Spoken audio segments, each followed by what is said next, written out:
Welcome दोस्तों, news अड्डा channel में आप सभी का स्वागत है।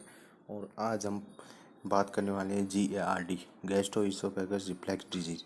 गैस्ट्रोइसोफेगस रिफ्लक्स डिजीज GARD मीन्स इसमें बैक फ्लो हो जाता है। गैस्ट्रिक कंटेंट स्टोमक में जो गैस्ट्रिक कंटेंट होता है ना, वो कार्डियक स्टिमुलेटर के थ्रू बॉडी से आउट हो जाते हैं, इसलिए इसको बैक फ्लो डिजीज भी बोला जाता है। तो डेफिनेशन पढ़ते हैं पहले। Back flow of the gastric content into the oesophagus किसके कारण होता है ये? ड्यू टू इनकम्पिटेंट या रिलैक्सेशन ऑफ लोअर ईसोफेगस और कार्डियक स्ट्रक्चर। इसमें गैस्ट्रिक कंटेंट का बैक फ्लो हो जाता है। गैस्ट्रिक कंटेंट का बैक फ्लो हो जाता है किसके कारण?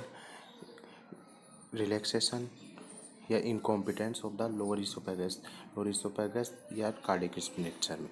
ये डेफिनेशन देख लो आप। ये नॉर्मल दो प्रकार कंडीशन दिखा रही कि ये नॉर्मल कंडीशन है, ये अबनॉर्मल कंडीशन है। तो ये नॉर्मल कंडीशन में लोअर ईसोफेगस स्फिंक्टर क्लोज रहता है और ये स्टोमक में कंटेंट भरे हुए हैं, और अबनॉर्मल कंडीशन में कार्डियक स्फिंक्टर ओपन हो जाता है, जिससे ये गैस्ट्रिक कंटेंट बॉडी से आउट हो जाता है।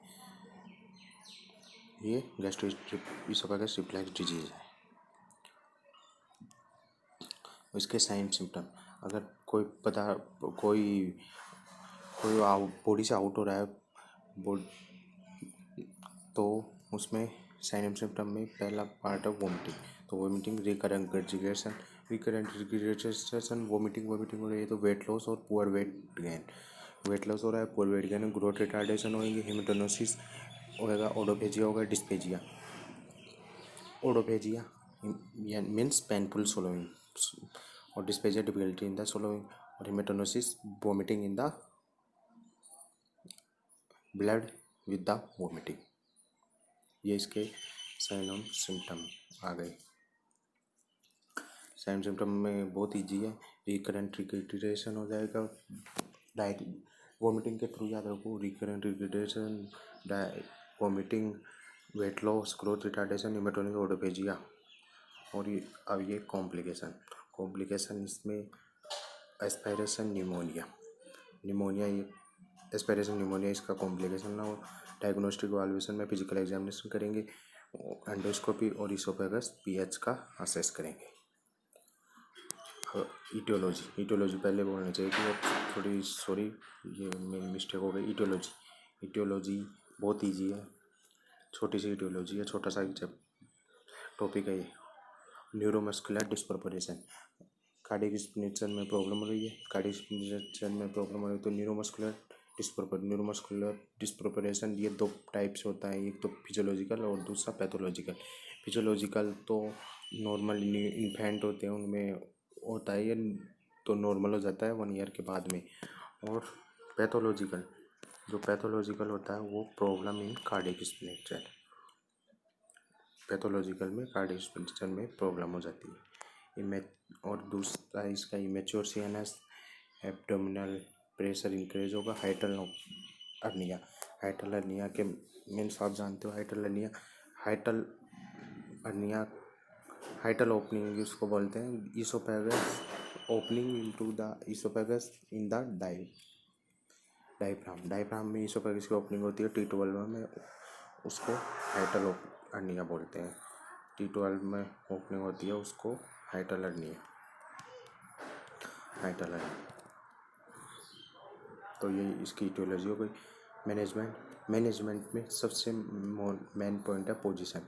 तो बिफोर वो पोजीशन में सबसे मेन पोजीशन होती है वो सुपाइन।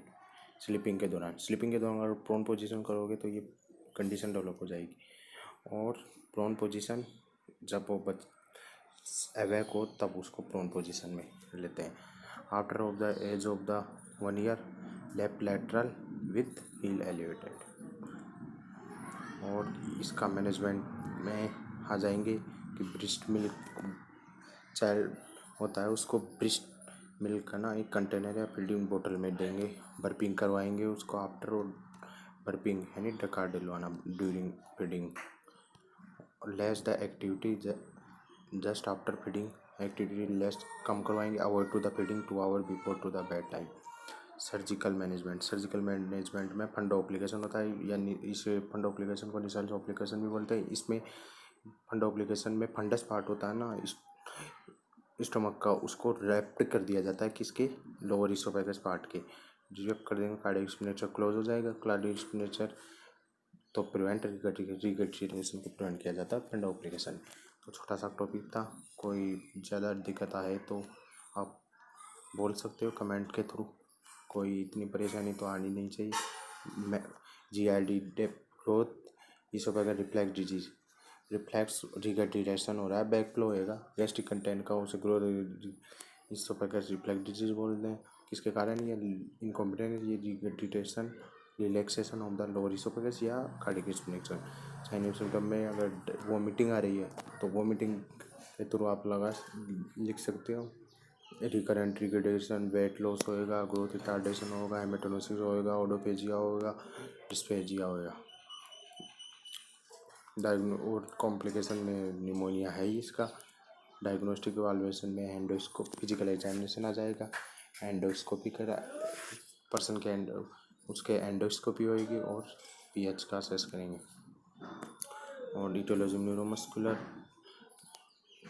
डिस्प्रोपोर्शन 2 प्रकार का होता है, ये इमेच्योर CNS, कोई इतनी मैनेजमेंट हो ही जाएगा। चलो ठीक है दोस्तों, आज यहीं से आपको विदा लेता हूँ। अगर वीडियो पसंद आई तो कमेंट और लाइक और सब्सक्राइब